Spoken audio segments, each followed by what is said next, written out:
My name is Kevon Gainer. I grew up from Greenwood, North Carolina. Grew up on a road called Old River Road, which is like mobile home trailer park, the countryside of Greenwood, North Carolina. I would say growing up as a child, I'm a child of six. So my mom was a single mother. She had six kids, and just like maybe challenges as like first day of school clothes. I think like the school uniforms came in regulations, so we had to have like new uniforms, shoes. It was just like kind of impossible for like all six of us to get new shoes at the beginning of the school year, so we may have to wait for a month or a couple of weeks until things like that. She was also like a single mother, so we may have to go stay with our grandma. We kind of stayed with like our family members. My family kind of kept us together. As my mom kind of got back on her feet as a single mother, and when she did, she always came back and got us. But we was always kind of with like a family member, with grandma for the most part until she passed away.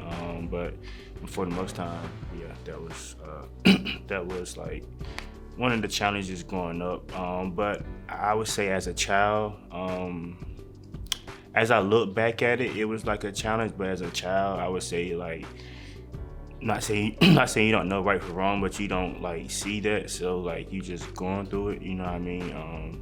So it's just been like times where like we may didn't have like lights or water, but we'll just go over to a neighbor house and maybe get water or stuff like that. So we just like, it was normal to us. It wasn't, but like as you look back at it, it was like not what a person my age is supposed to be going through. But I would say for the most part, it was just definitely a challenge, like looking back at it, especially for like my mom with six kids as a single mother, just working like one or two jobs. So we just kind of float for her to like just manage us as well. So, but I mean, she did it, so shout out to her.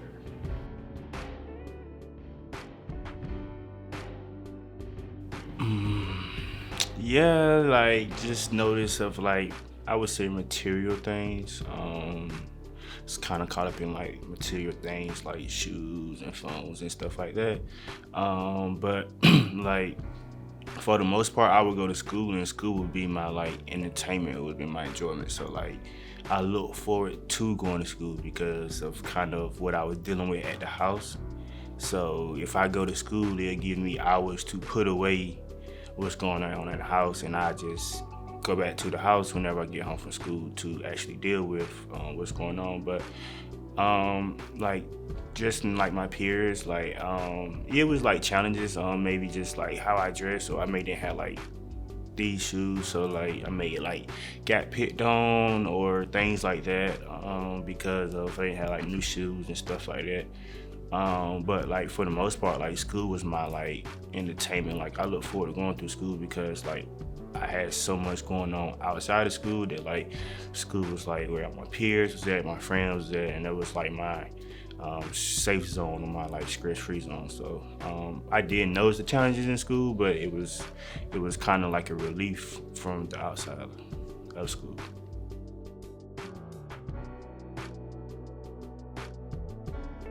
Of course, just like look at my skin. But like, yeah, I definitely have got discriminated against. I would just say discrimination could really be in like different ways. It could be like age, it could be like maybe race, it could be like different ways. Like one time, like I was working at a job and like I had the qualifications to like be the assistant manager. They needed the assistant manager. Like I knew how to do the assistant manager job, but I would say something prevented them from not like pulling me up to that position. I don't know if it was age or race, but it was like I could tell it was kind of like a discrimination. But I think a lot of us face discrimination, but it may not be race, it may be in age, or it just may be in different forms of discrimination. But I definitely face discrimination. Sometimes you may not see it until like later on. Sometimes you can't catch it right away. Um, and it's, you know what I mean, sometimes you have to if you don't see it right away, you have to react. You have to go back on it, and some people may come back to that person and see like, hey, I see what you did and I don't appreciate it.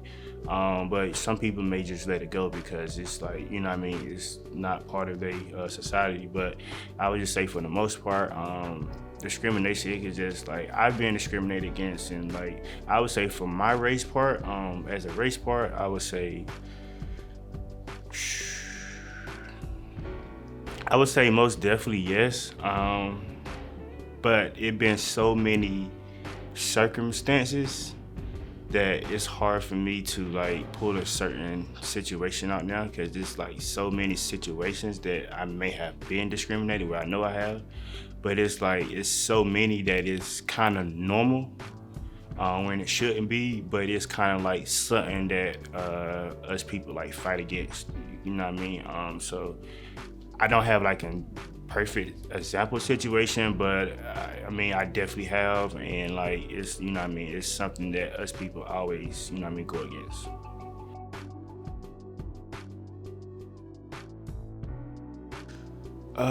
Advice, I would say like, you know, stand up and like speak out. I feel like a lot of people go through a lot of things, but it just take that one person like to stand up and speak up about it, and that will make the other people stand up as well, because you have a lot of people who just maybe hiding this and they don't want to tell nobody, but once you speak out about it, they can relate, you know what I mean? And you may be seeing these people every day that you may not know that they went through the same thing you went through. So I'll just say like, don't be afraid to like stand up and like speak out against like whatever message, whatever you may be going against, just in a positive way as well.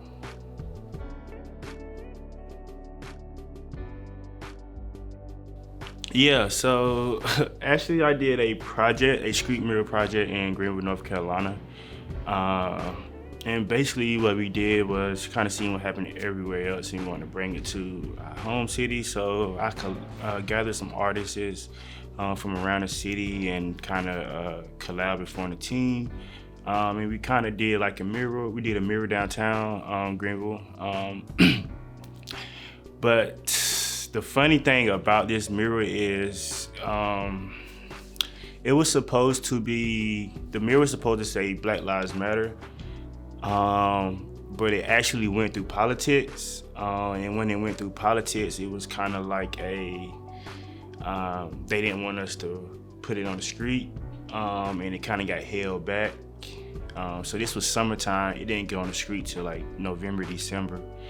So it kind of got held back as well. So what actually happened was Greenwood has an arts committee that if me or you want to do arts in the community, we could submit it to the arts committee and they will decide off that. It don't go through the city council or politics or nothing like that. So now what currently is the rule now, all public arts have to go through the city council, but it's all because of this particular project that made it like that. That committee been there for like 7 to 10 years, and they say they never went through the city council to do public art. So I knew it was like this particular project that sparked it. And sometimes like you really don't know who is like pulling the string. It could be like the big investors, it could be like the mayor, you just never know, you know what I mean? I don't want to point fingers, but it kind of got pushed back, the name got switched, so it was switched from Black Lives Matter to Unite Against Racism.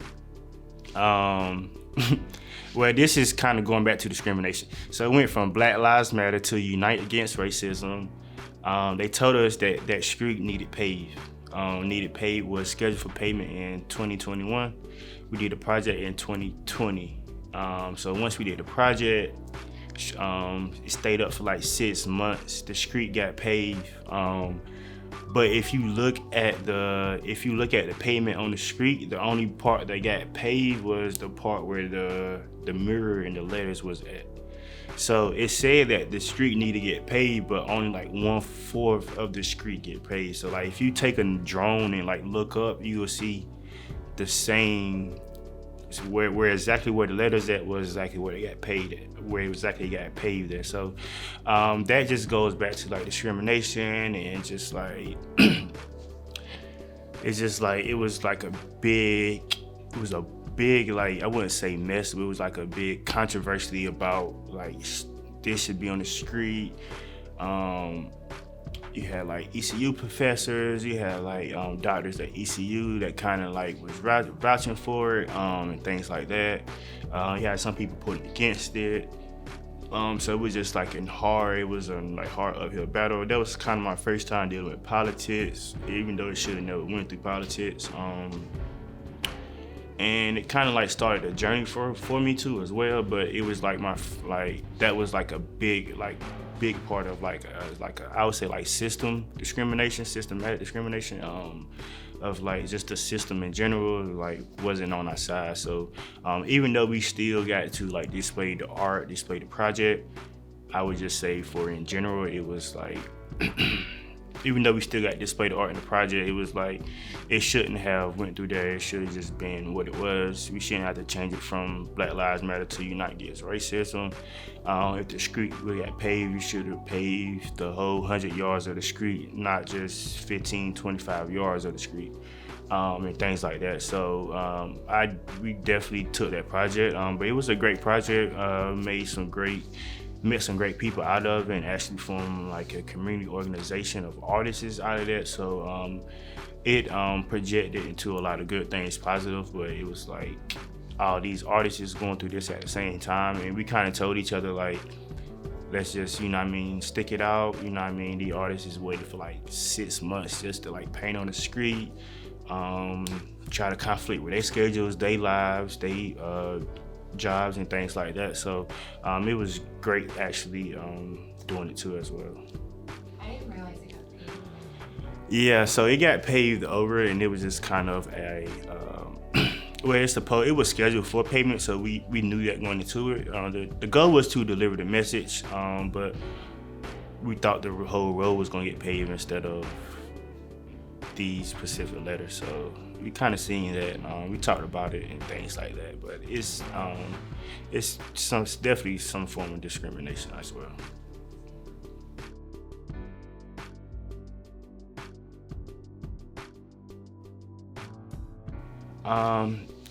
Yeah, so like advice for somebody, or like for the community, I would just say learn how to, as a community, learn how to, I would say learn how to communicate with different people, different races, different languages, because you never know who you may need to trade with or do partnership or any things like that. For the most part, I would say ownership. To have some type of ownership of something, possessions. Just own, even if you own a car lot or even if you own a car wash, some type of ownership. And lastly, some advice that I would give somebody taking in my events, while walking in my shoes, my advice would be just like, we need more like young people like doing this types of work. We need like more of the youth doing this, because we're gonna have to step in the picture sooner or later. It's really not an age range to like do what you want to do, so don't think it's like an age range. And then like I would just say on top of that, just continue being like a better version of you. And when I say a better version of you, I mean like yesterday and the day before yesterday. And sometimes it's not going to be sunny days every day, but just keep afloat, and things will get better for the future.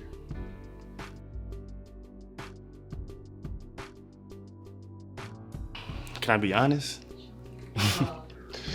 But mental, I would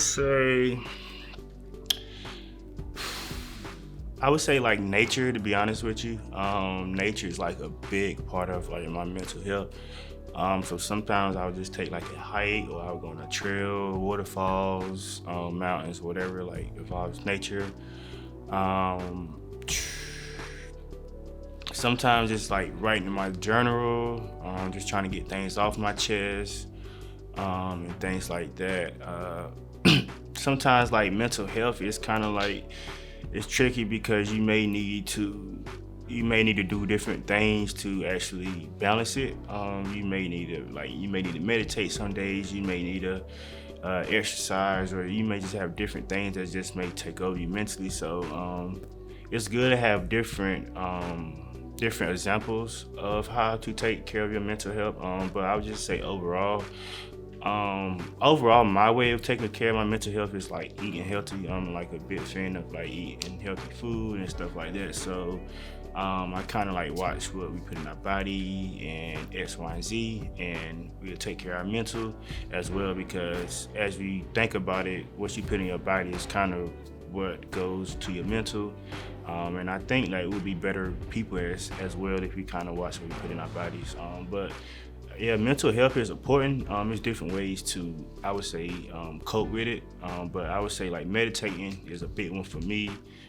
Just writing things down, and the last one I would just say like eating healthy.